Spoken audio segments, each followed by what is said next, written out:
Oke, bismillahirrahmanirrahim. Assalamualaikum warahmatullahi wabarakatuh. Oke, hari ini kita ketemu lagi dalam sesi pertemuan kedua eh, yang kita akan bahas tentang homeostatis. Ya, tubuh kita itu tidak pernah berada dalam kondisi yang stabil. Ya, tidak pernah tubuh kita dalam kondisi yang tetap.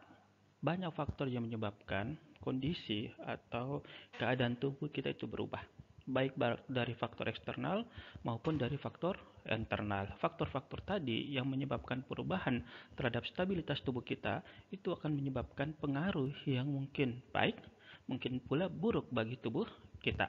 Tetapi untungnya tubuh kita itu memiliki suatu kemampuan yang dapat mengembalikan kondisi yang berubah tadi ke kondisi yang stabilnya. Sebagai contoh, pada saat kita selesai makan, ketika kita selesai makan, maka makanan yang kita makan yang mengandung karbohidrat tadi itu akan diubah menjadi glukosa di dalam darah kita. Makanan yang kita makan tadi diserap di usus, diubah dari glukosa, diserap melalui usus masuk ke dalam peredaran darah, dan akan menyebabkan kadar gula tubuh kita itu akan meningkat melebihi kadar gula yang normal. Normalnya kadar gula tubuh kita itu sekitar di bawah 180.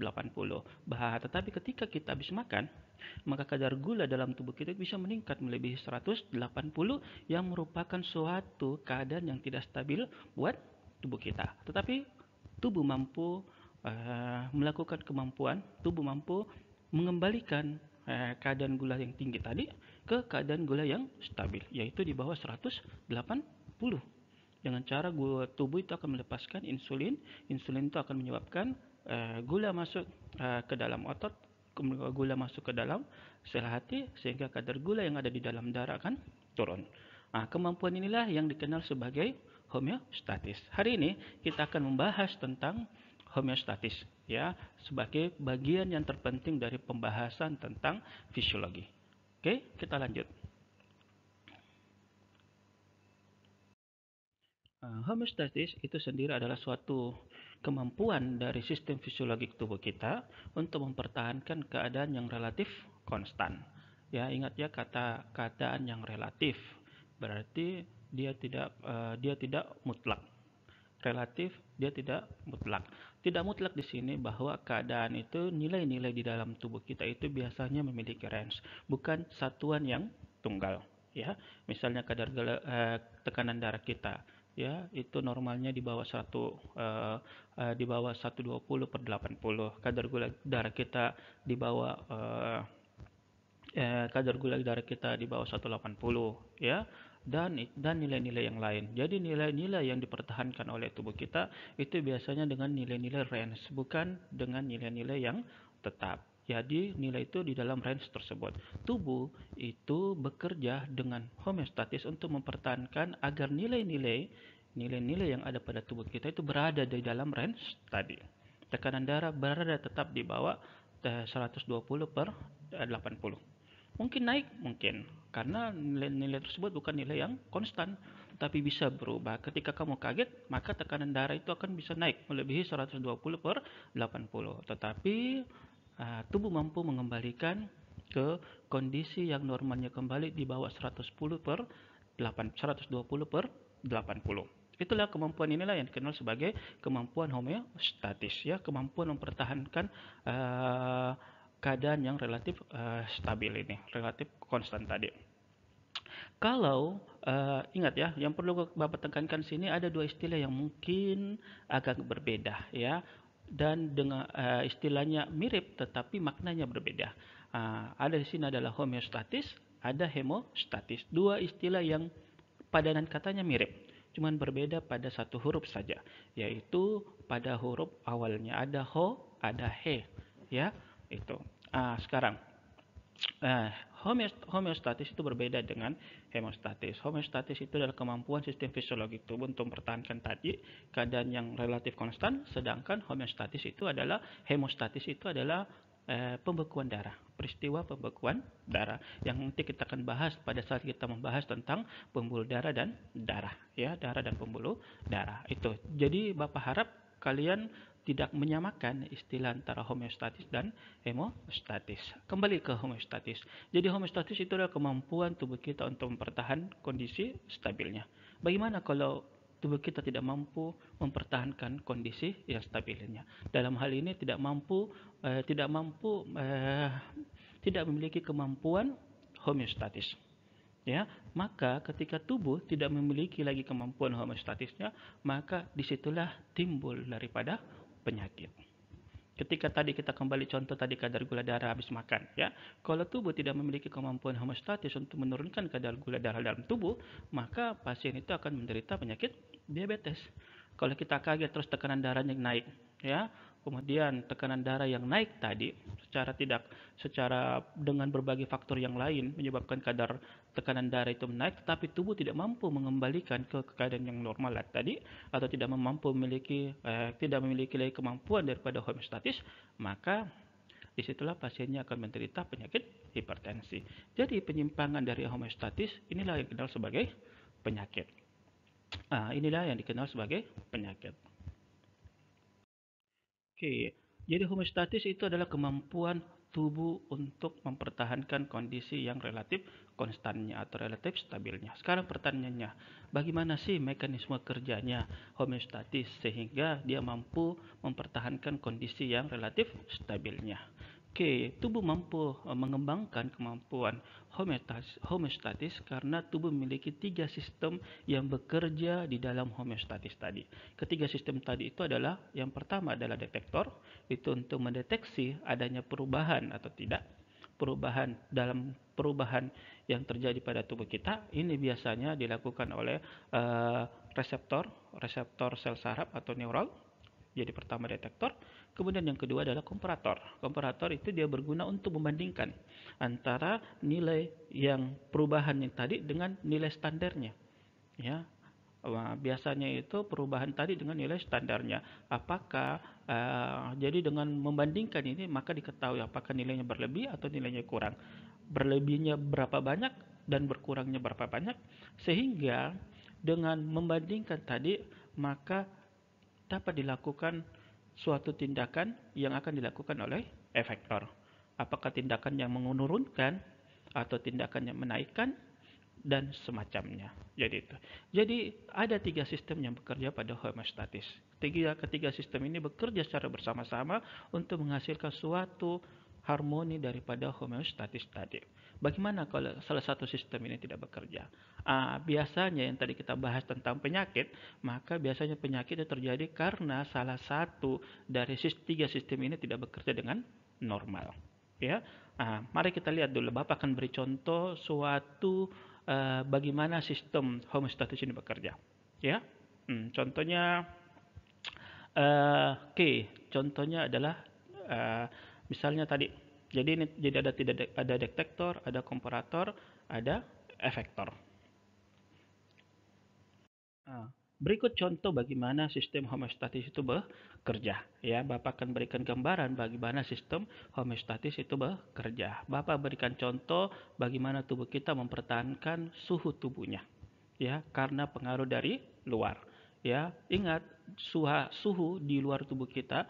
Ingat, suhu di luar tubuh kita itu biasanya lebih rendah, bisa lebih tinggi dari suhu tubuh kita. Suhu normal kita itu sekitar 37,5 derajat Celcius, itu suhu normal tubuh kita.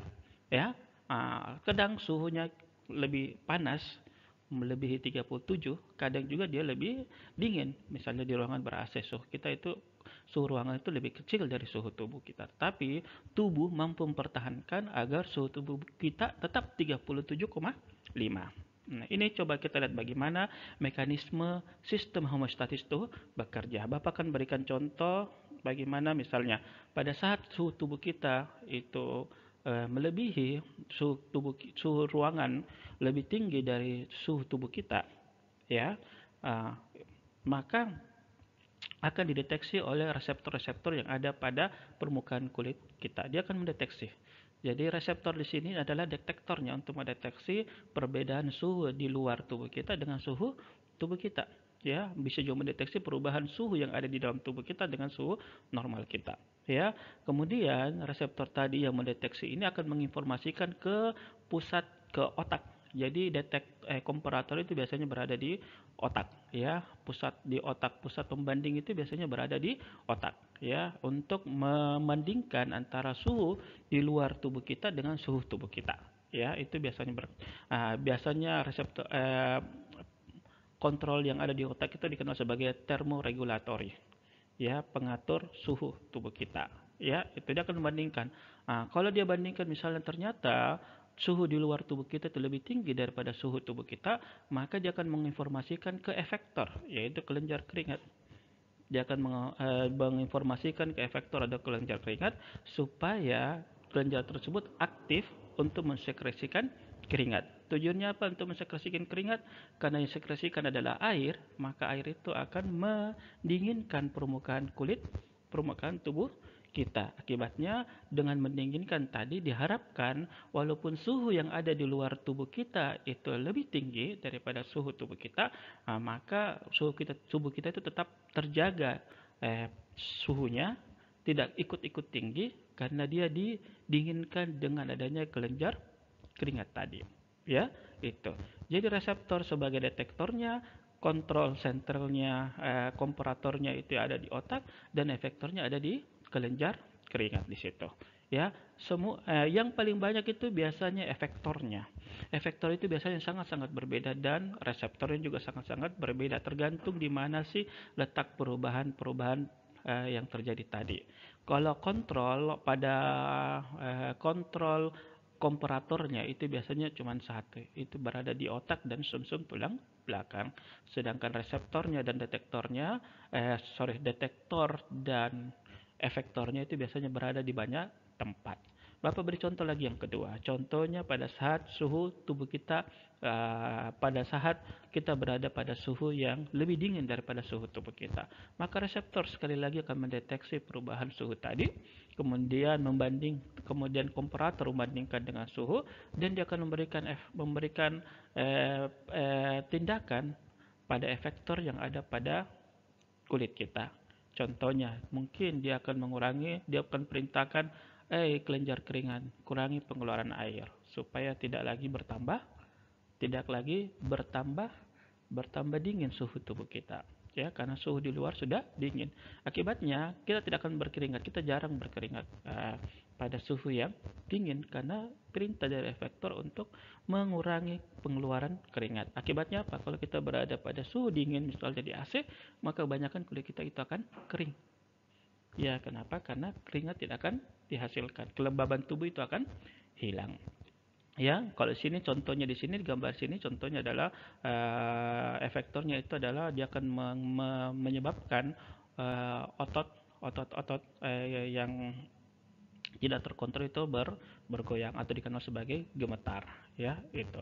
Jadi inilah bagaimana sistem homeostatis tubuh kita bekerja dengan 3 komponen utama, yaitu detektor, komparator, dan efektor. Oke, jadi itu tadi sistem yang bekerja. Sekarang bagaimana sih mekanisme kerja dari homeostatis itu? Yang tadi kita bahas semua mekanisme kerja daripada homeostatis yang kita bahas tadi itu adalah mekanisme yang dikenal sebagai umpan balik negatif. Ya, jadi yang kita bahas tadi itu kebanyakan adalah umpan balik negatif. Kenapa dikatakan umpan balik negatif? Karena respon yang dihasilkan itu mengembalikan variabel ke arah yang berlawanan, sehingga efek yang sebelumnya itu hilang atau berkurang. Ya, efek yang tadi yang sebelumnya hilang atau berkurang. Contohnya tadi kadar gula darah tiba-tiba naik, tubuh merespon dengan melepaskan insulin, maka kadar gula darah akan kembali normal. Jadi respon yang berlawanan dengan efek yang dihasilkan sebelumnya. Tekanan darah naik, tubuh melepaskan vasodilatator, maka tekanan darah kembali akan turun. Tekanan darah terlalu turun, tubuh melepaskan vasokonstriktor seperti angiotensin, maka tekanan darah itu akan kembali normal. Peristiwa-peristiwa di mana respon yang dihasilkan itu bekerja melawan variabel yang sebelumnya, maka itu dikenal sebagai umpan balik negatif. Tetapi mekanisme kontrol hemostatis itu tidak selalu dengan umpan balik negatif.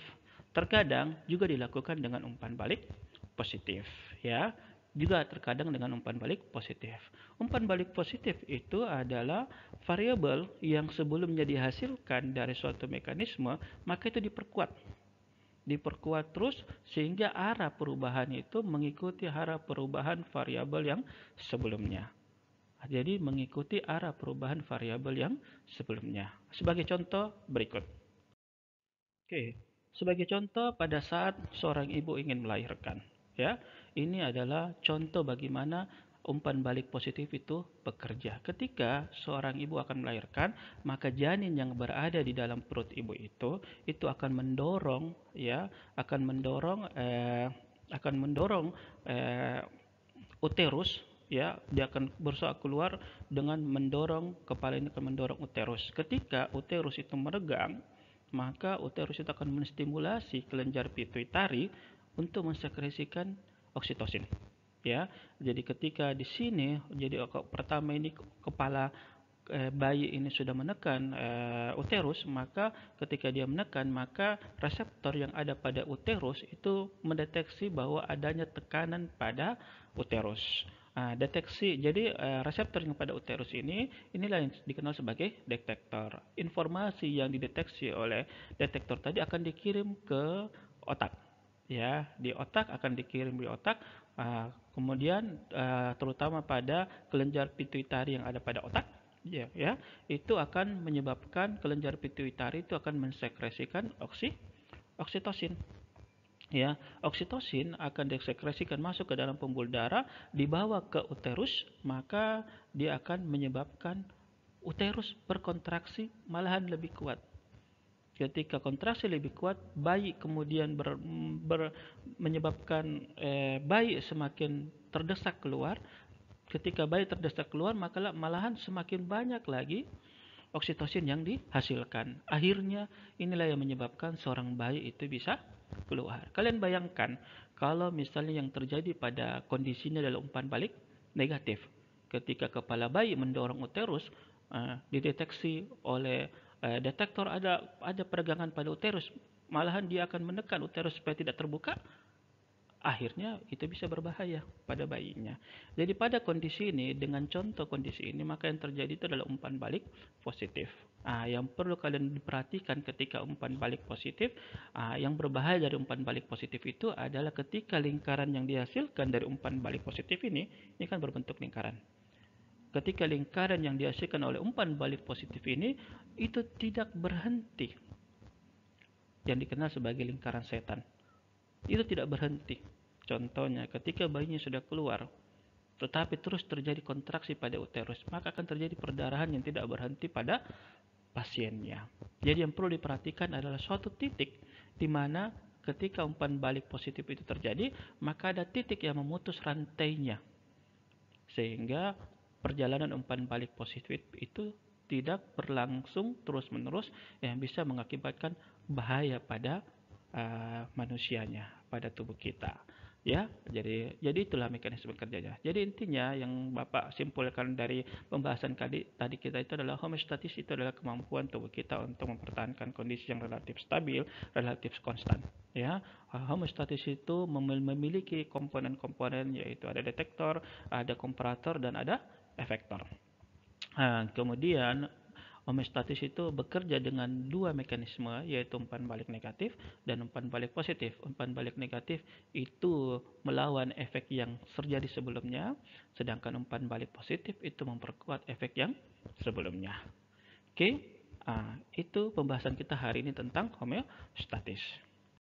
Oke, untuk tugas pada pembahasan ini cukup simpel. Kalian kalian berikan suatu contoh peristiwa yang terjadi pada tubuh kita yang merupakan peristiwa homeostatis, ya, dan kalian tentukan yang mana detektornya, yang mana komparatornya, yang mana efektornya. Terus kalian ceritakan kejadiannya bagaimana, mekanisme apa, dan tentukan mekanisme kerja homeostatis itu yang dilakukan apa. Apakah umpan balik negatif atau umpan balik positif. Ya, jadi ini tugas kalian. Hari ini tidak ada kuis, tetapi hanya kalian bercerita saja. Dengan kalian bisa ketik, kemudian kalian masukkan ke Google, tugas di Google Classroom seperti yang kemarin. Ya, Bapak akan tunggu tugas ini dalam sekitar waktu 1 minggu. Oke, demikianlah pembahasan kita pada hari ini. Saya Hendra Stefani, selamat belajar. Assalamualaikum warahmatullahi wabarakatuh.